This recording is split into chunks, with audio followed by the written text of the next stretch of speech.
ParaPro Practice Test 2026 Paraprofessional Assessment, Full Course Test Strategies Guide. Question 1. Should you leave difficult questions for the end? No. Solve them immediately. Yes. Flag and return to them. Yes, but don't answer them. No. Guess immediately and move on. Flagging difficult questions helps manage time effectively. Question 2. What is the no penalty rule in ParaPro scoring? Wrong answers don't subtract points. All answers are correct. You get a free pass on math. You don't need to finish.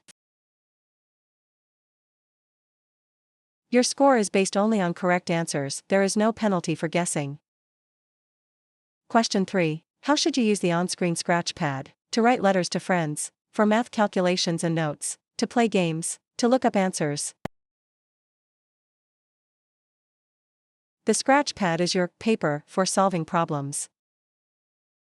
Question 4. If you can eliminate 2 of the 4 options, what is your chance of guessing correctly? 25%, 50%, 75%, 100%.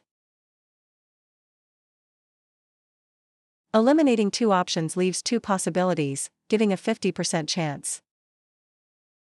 Question 5. Why is it important to read the question stems carefully? To see if they are bolded, to identify keywords like not or except, to count the words, to check the font. Missing a word like not can lead to picking the opposite of the correct answer. Question 6. What is a pacing strategy? Running during the test, managing time to finish all questions, reading as fast as possible, sleeping during the break. Pacing ensures you have enough time for every question. Question 7. How many minutes per question should you aim for? Under 2 minutes, exactly 1 minute, 5 minutes, 10 minutes. 150 minutes/90 questions equals 1.67 minutes, 1 minute 40 SEC. Question 8. When answering classroom application questions, you should act as an principal, lead teacher, supportive paraprofessional, student. Answers should reflect the specific role of a paraprofessional supporting instruction. Question 9. If you are stuck on a word problem, what is a good strategy? Skip it and never return. Draw a simple diagram or picture. Ask the proctor for help. Guess a. Visualizing the problem can make the math clearer. Question 10. Which part of the test should you do first? Math, reading, writing, any order you prefer, if allowed. The computer test allows you to move between questions, but they are usually presented in sequence. Question 11. Before finalizing an answer, you should check the time, reread the question, close your eyes, look at the person next to you. Confirming the question's requirement prevents simple mistakes.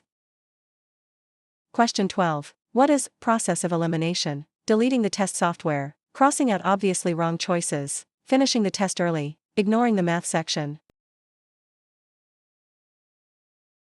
Eliminating incorrect options narrows your focus to the likely correct answer.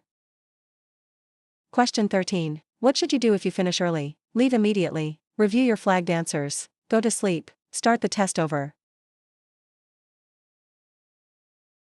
Use extra time to double-check answers you were unsure about. Question 14. Are you allowed to bring your own scratch paper? Yes, no, it's provided by the center, only if it's blank, only if it's yellow. Testing centers provide all necessary materials, personal paper is prohibited. Question 15. How does plugging in answers work for math? Plugging the computer into the wall, testing the multiple choice options in the equation, asking the teacher, writing on the screen. Substituting options into the problem can reveal the correct one. Question 16. Is it better to guess the same letter for every unknown answer? Yes, it's a valid strategy. No, pick randomly, never guess, only for math. Statistically, picking a favorite letter for pure guesses is a common strategy. Question 17. What should you do with very long reading passages? Skip the whole section. Read questions first to focus your reading. Summarize every word. Only read the first paragraph. Reading questions first identifies what information is needed. Question 18. How do you handle application of writing skills questions? Write an essay. Think about how to help a student improve their draft. Edit your own notes. Look for spelling errors in the dictionary. These questions focus on instructional support for writing. Question 19. If a question asks for the closest approximation, you should calculate exactly to 5 decimals. Round numbers before calculating. Guess. Ignore the decimals. Rounding early makes approximation problems much easier to solve. Question 20. What is the most important rule on test day? Bring a calculator. Stay calm and follow instructions. Finish in 30 minutes. Memorize all answers. Composure and adherence to rules are critical for success.